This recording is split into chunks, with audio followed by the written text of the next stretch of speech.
মহান বিজয় দিবস উপলক্ষে জাতির উদ্দেশ্যে ভাষণ দেবেন অন্তর্বর্তী সরকারের প্রধান উপদেষ্টা প্রফেসর ড মোহাম্মদ ইউনূস। সোমবার সকাল 10টায় ভাষণ দেবেন তিনি। বিটিভি ও বিটিভি ওয়ার্ল্ডে তার এই ভাষণ সরাসরি সম্প্রচার করবে।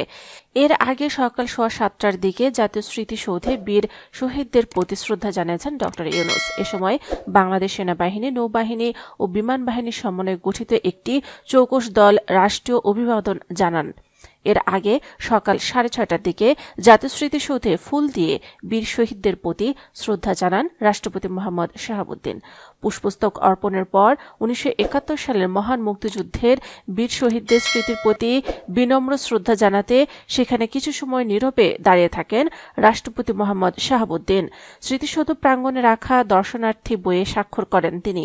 বিজয় দিবসের প্রথম প্রহরে রাষ্ট্রপতি, প্রধান উপদেষ্টা, উপদেষ্টা মণ্ডলীর সদস্য ও বিদেশি কূটনীতিকদের শ্রদ্ধা নিবেদনের পর সর্বসাধারণের জন্য উন্মুক্ত করা হবে স্মৃতিসৌধ এলাকা।